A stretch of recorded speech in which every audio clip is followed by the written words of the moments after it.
किया गया है कि किस प्रकार और किस सीमा तक उसका लाभ लिया जा सकता है।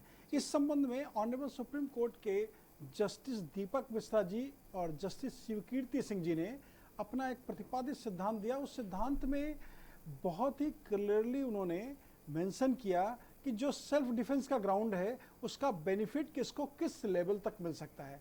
अगर हम बात करते हैं सेक्शन 96 आईपीसी की, तो सेक्शन 96 में जो प्रोविजन है उसमें ये डिस्क्राइब किया गया है कि कोई भी व्यक्ति अपने शरीर की सुरक्षा, अपने संपत्ति की सुरक्षा के लिए सेल्फ डिफेंस कर सकता है।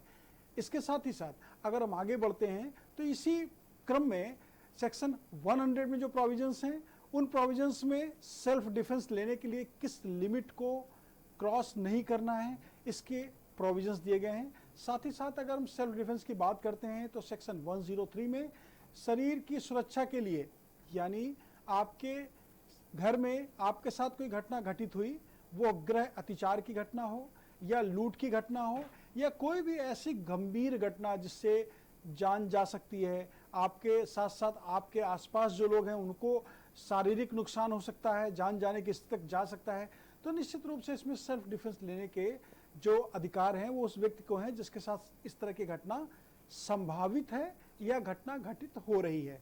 साथ ही साथ अगर हम 106 सेक्शन की बात करते हैं तो सेक्शन 106 में भी जो प्रोविजंस हैं वो प्रोविजंस भी किसी की गंभीर उपहति होने के साथ जान जाने की स्थिति तक, यानी जान जाने की स्थिति है किसी की और वो सेल्फ डिफेंस लेते हुए किसी को जान से मार भी देता है, तो ऐसी स्थिति में यदि उसने अपने सेल्फ डिफेंस के ग्राउंड को प्रूफ कर लिया तो उसको इन सेक्शंस का, इन प्रोविजंस का बेनिफिट मिलेगा। और क्रिमिनल प्रोसीडिंग में जहां भी सेल्फ डिफेंस लिया जाता है वहां पर मैं दर्शकों को बताना चाहता हूं कि ये एक बहुत ही सेंसिटिव इशू होता है, बहुत ही गंभीर विषय होता है।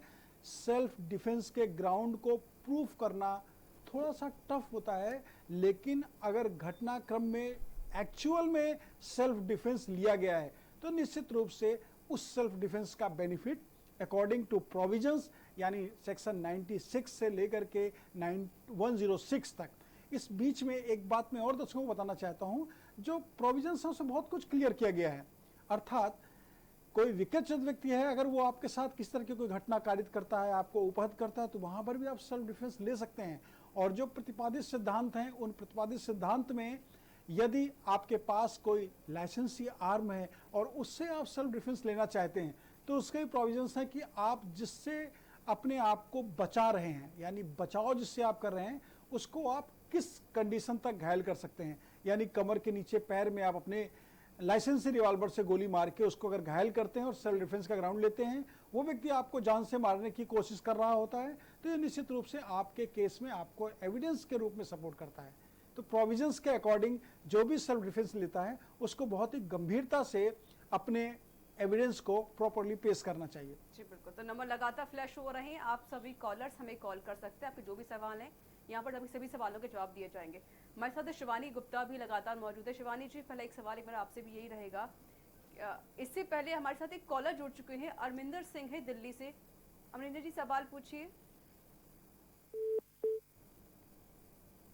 लगता है संपर्क टूट गया है। शिवानी जी, जिस तरीके से लोग आत्महत्या करते हैं, देखा जाता है कि अगर कुछ स्टूडेंट्स फेल हो जाते हैं एग्जाम में तो आत्महत्या कर लेते हैं, और अभी कुछ दिनों पहले ही एक्टर सुशांत सिंह राजपूत ने सुसाइड कर लिया था। आखिर लोग सुसाइड करते ही क्यों? ऐसा कानून क्या है? सेक्शन 306 सेक्शन 309 ऑफ आईपीसी जो हमारा होता है उनके सुसाइड की सारी लीगल प्रोविजंस बताता है। सेक्शन 309 बताता है हमको कि अगर हम सुसाइड अटेम्प्ट करने की प्रयास करते हैं, यानी कि कोशिश करते हैं, और सेक्शन 306 हमें अबेटमेंट ऑफ सुसाइड बताता है, which is basically instigating someone to do the suicide. इसमें सेक्शन 306 में अगर हम किसी को प्रोवोक करते हैं सुसाइड करने के लिए तो उसके जो पनिशमेंट का। शिवानी जी, मैं आपको रोकना चाहूंगी, माफी चाहती हूँ। हमारे साथ कॉलर जुड़े हुए हैं, अमरिंदर है दिल्ली से। अमरिंदर जी सवाल पूछिए।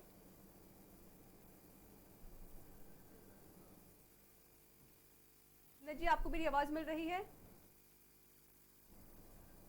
लगता है संपर्क टूट गया है। सर, मेरा एक सवाल एक आपसे ये भी रहेगा कि जिस तरीके से जो पूरे विश्व की आर्थिक मंदी का जो दौर चल रहा है, इसके लिए सरकार क्या कर पाएगी और इसको कैसे बचा पाएगी?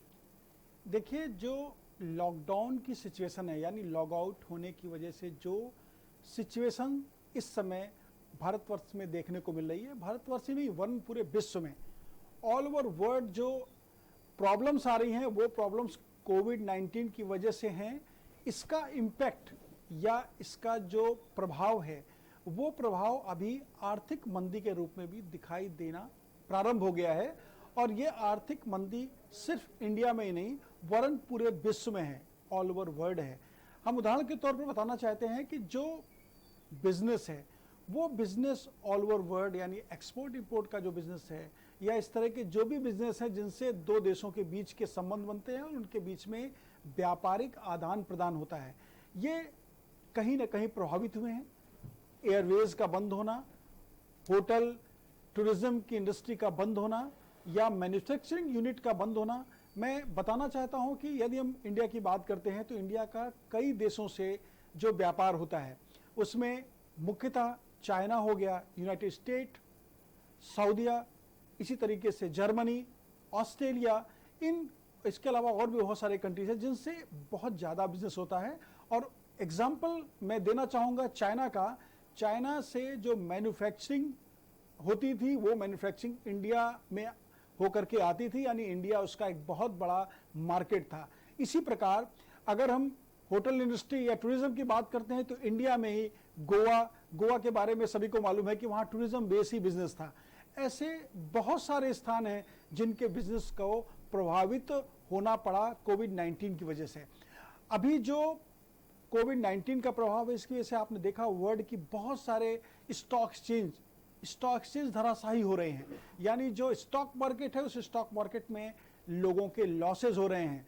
जो वैल्यू है यानी जो रुपीस या डॉलर या जो भी अदर कंट्रीज की फाइनेंस के लिए जो ट्रांजैक्शन का एक माध्यम है उसका कहीं ना कहीं वैल्यू कम हो रही है। वैल्यू क्यों कम हो रही है? वैल्यू इसलिए कम हो रही है कि अभी आर्थिक मंदी का दौर इस कोविड-19 की वजह से भी प्रारंभ होना चालू हो गया है।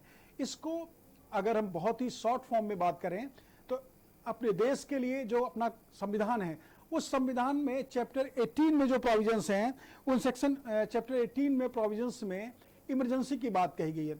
नेशनल इमरजेंसी, स्टेट इमरजेंसी और फाइनेंशियल इमरजेंसी। अभी लॉकडाउन होने की वजह से फाइनेंशियल इमरजेंसी की सिचुएशंस दिखाई दे रही हैं। अपने देश में नेशनल इमरजेंसी लगाई गई 3 बार, इसके साथ स्टेट इमरजेंसी भी हुई, लेकिन अभी तक फाइनेंशियल इमरजेंसीज नहीं हुई।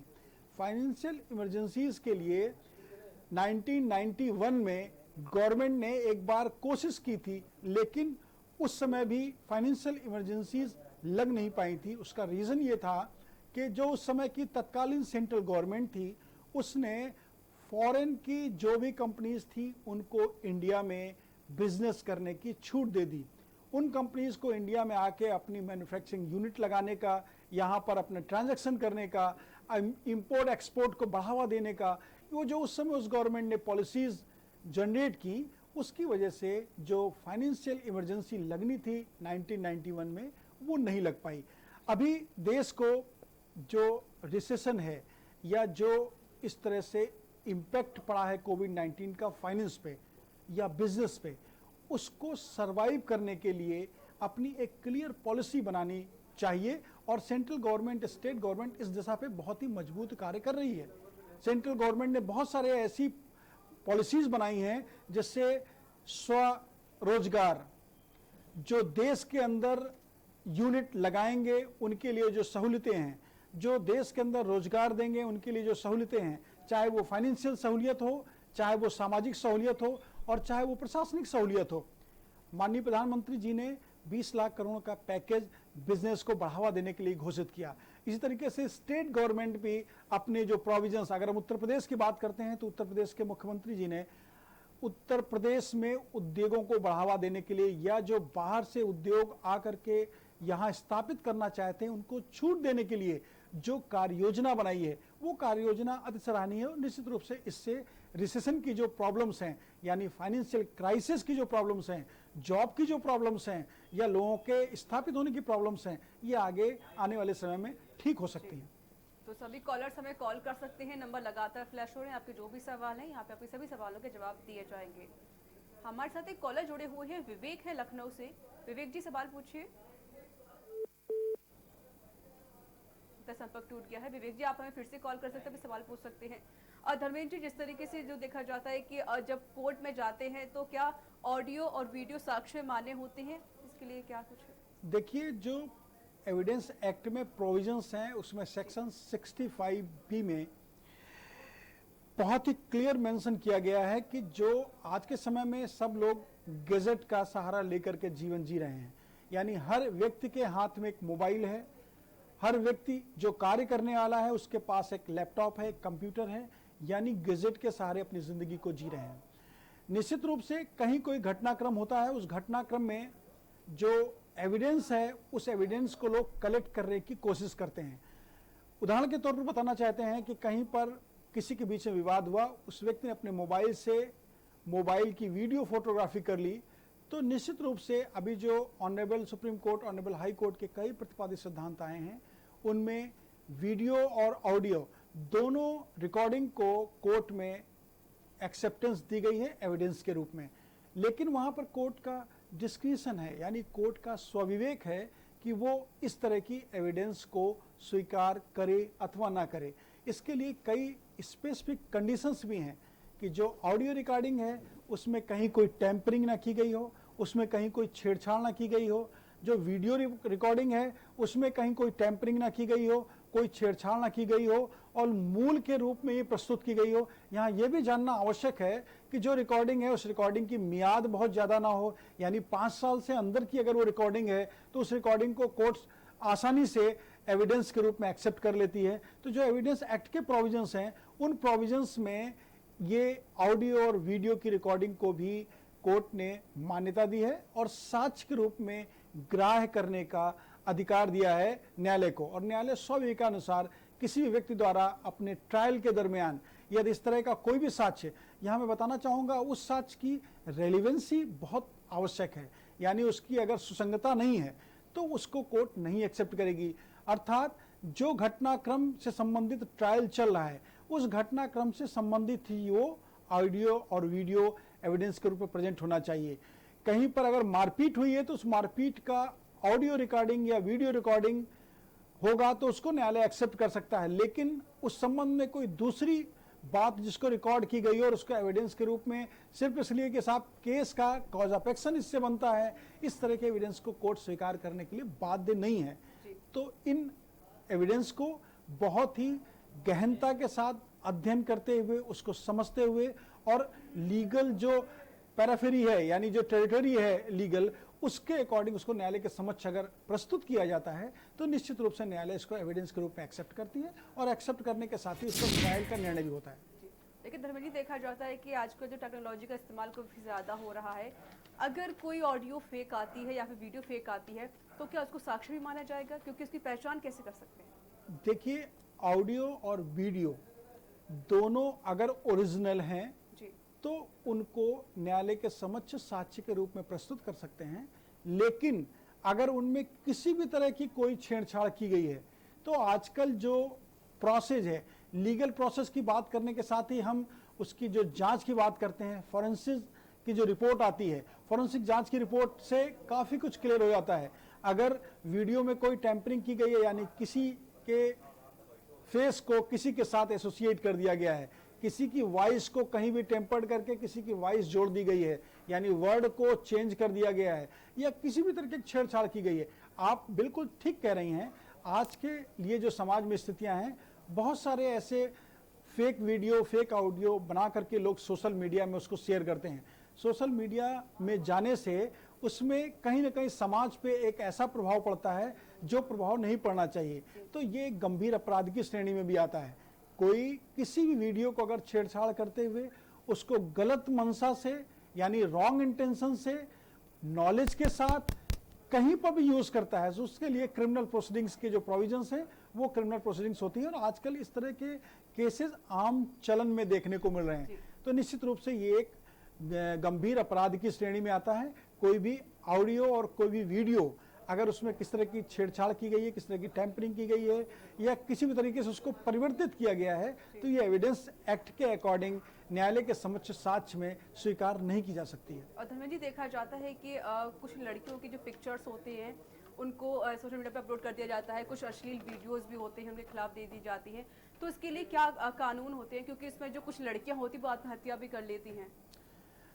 देखिए, अभी आपने बहुत अच्छी बात कही और हमारी एसोसिएट शिवानी जी ने भी उसको डिस्क्राइब किया, आत्महत्या के विषय में कह रहा हूँ। सुशांत सिंह जी का जो घटनाक्रम है उसमें अभी जो इन्वेस्टिगेशन हुआ, उस इन्वेस्टिगेशन में बहुत सारी ऐसी बातें निकल के आई जो कहीं ना कहीं घटना को सस्पेक्टेड प्रेजेंट कर रही हैं।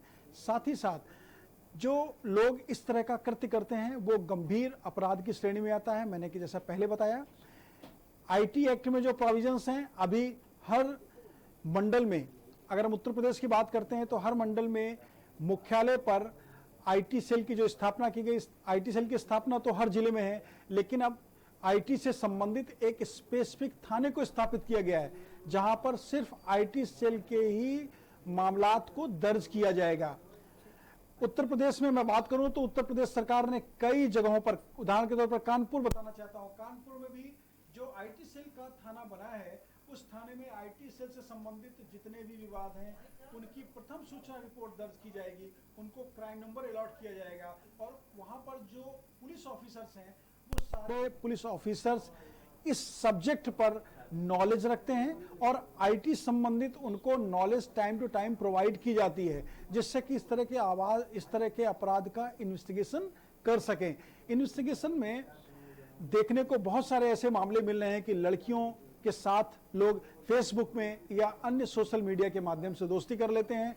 दोस्ती करने के साथ उनको फिर भावनात्मक रिश्तों में बांध के उनको ब्लैकमेल करते हैं या उनकी कुछ फोटोग्राफ्स वगैरह कलेक्ट कर लेते हैं, उनको सोशल मीडिया पे डालने की धमकी देते हुए उनको कहीं ना कहीं एक्सप्लॉइट करते हैं। ये सारे अपराध बहुत ही गंभीर अपराध की श्रेणी में आते हैं और इसमें आईपीसी के अंतर्गत जो प्रोसीडिंग्स हैं उसके साथ साथ जो आईटी एक्ट के अंतर्गत सेक्शंस हैं उसमें भी कार्रवाई होती है और ऐसी कार्रवाई के लिए यानी 3 साल से लेकर के आजीवन कारावास तक की सजा के प्रोविजंस हैं। तो जो सामान्य तौर पर मैं दर्शकों को बताना चाहता हूं, इस तरह की घटनाक्रम से सभी को बचना चाहिए और सोशल मीडिया पर कोई फेक वीडियो, कोई फेक ऑडियो और कोई भी टेम्पर्ड वीडियो या किसी भी तरह की कोई भी ऐसी सामग्री प्रस्तुत ना करें जो अपराध की श्रेणी में आती है और उस अपराध की वजह से उनको गंभीर दंड भुगतना पड़ सकता है। तो नंबर लगातार फ्लैश हो रहे हैं, आप सभी कॉलर्स हमें कॉल कर सकते हैं, अपने सवाल पूछ सकते हैं। वक्त एक छोटे से ब्रेक का हो चला है, ब्रेक के बाद जल्द हाजिर होंगे।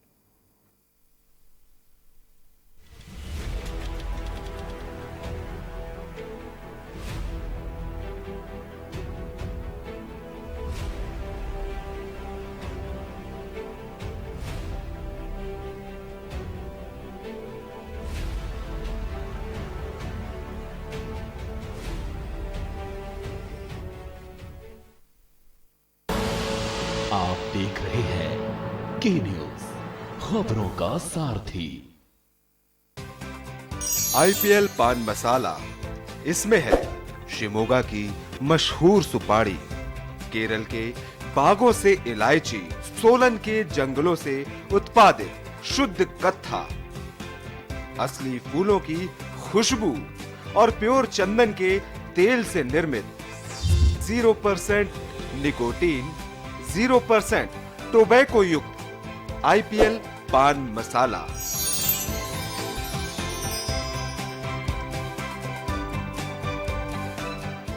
खुदी को आजमाया है तो ये अंदाज आया है, खुदी को आजमाया है तो ये अंदाज आया है। तुम में भी मैं हूं, शुद्ध प्लस पान मसाला। Mount Litra Z School, Unnao, #1 in academics, #1 in sports, best teachers, best result, smart classroom, best transport facility, world class infrastructure के साथ Mount Litra Z School, Unnao। हम आप सब अब नहीं तो कब, 9 बज जाए तब। बहुत हुई राजनीति की माया, हम बताएंगे कि आपके हिस्से में क्या आया। फिक्र आपकी, सोमवार से शुक्रवार रात 9 बजे TV9 भारतवर्ष, अब तो सब देख रहे हैं। आप देख रहे हैं के न्यूज, खबरों का साथ।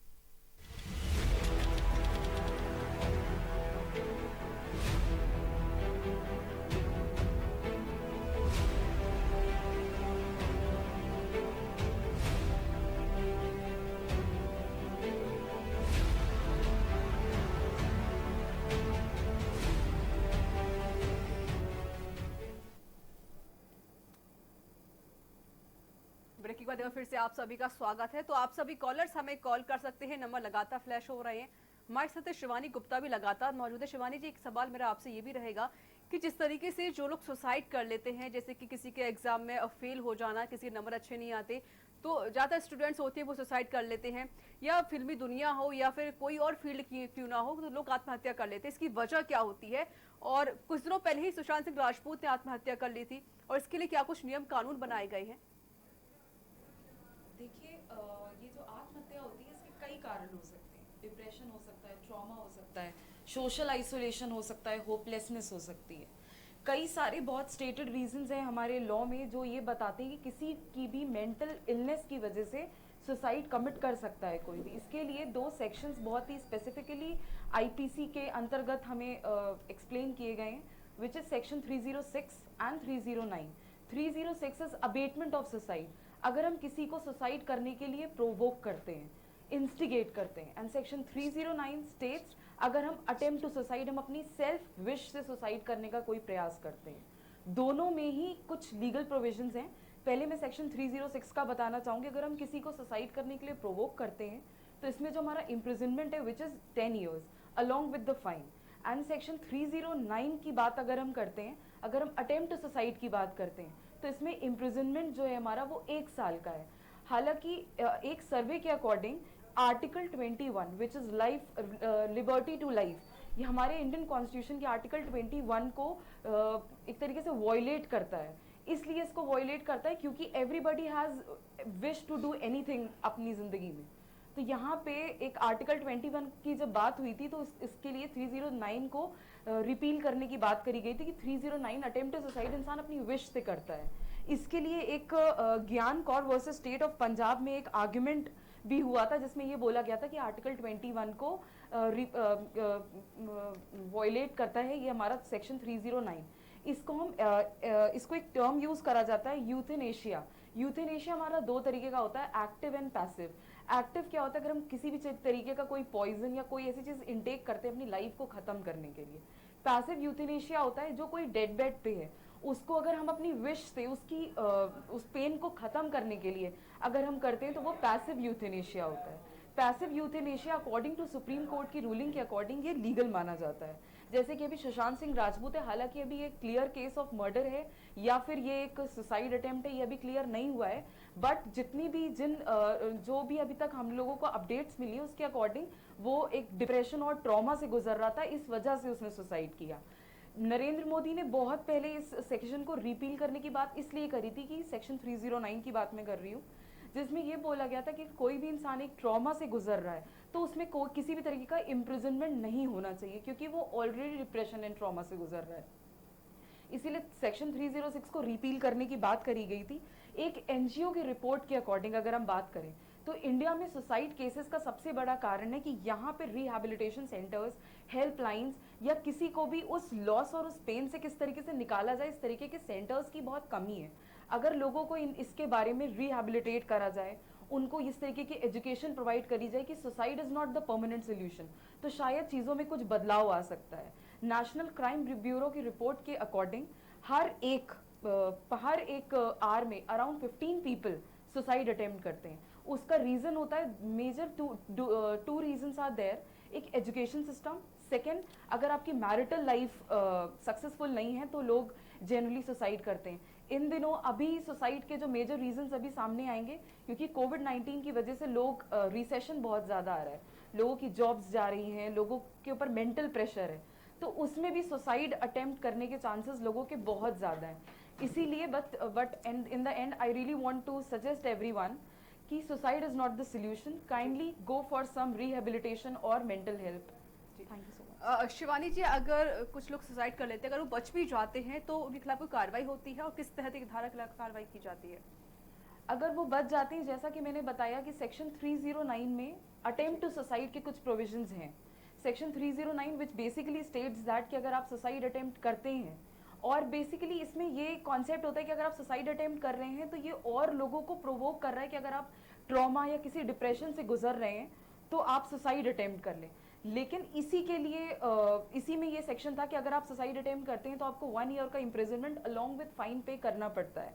लेकिन जैसा कि मैंने बताया कि मोदी गवर्नमेंट ने जब ये चीज़ सेक्शन 309 को रिपील करने की बात इसीलिए की गई थी क्योंकि वो ऑलरेडी जो अटेम्प्ट टू जो सुसाइड अटेम्प्ट कर रहा होता है वो ऑलरेडी डिप्रेशन और ट्रॉमा से गुजर रहा होता है। तो उन्होंने ये बोला था कि इस पर किसी भी तरीके की कार्रवाई नहीं होनी चाहिए अगर कोई सुसाइड अटेम्प्ट कर रहा है तो। जी, चलिए, बहुत बहुत शुक्रिया आपका।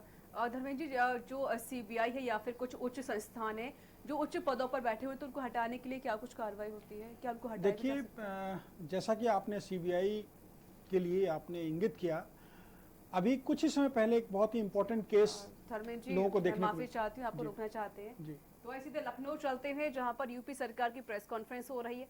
आइए आपको दिखाते हैं। रखे गए हैं जिनके सैंपल लेकर सैंपल की जांच की जा रही है। सैंपल की जांच में अब प्रदेश में निरंतर 20,000 से अधिक सैंपल्स की जांच की जा रही है और कल प्रदेश में 20,782 सैंपल्स की जांच की गई। अब तक कुल मिलाकर के प्रदेश में 6,84,296 सैंपल्स की जांच की जा चुकी है। कल जनपदों के द्वारा प्रयोगशालाओं को, विभिन्न लैब्स को लगभग 20,000 सैंपल भेजे गए थे। पूल टेस्ट का निरंतर उपयोग हो रहा है और कल 5-5 सैंपल के 1,723 पूल लगाए गए और 10-10 सैंपल के 176 पूल कल लगाए गए। 5-5 सैंपल वाले 1,723 पूल्स में से 176 में पॉजिटिविटी मिली और 10-10 सैंपल वाले 176 में 32 में पॉजिटिविटी मिली। आरोग्य सेतु ऐप का हम निरंतर उपयोग कर रहे हैं और अब तक जो उसमें अलर्ट्स जनरेट हुए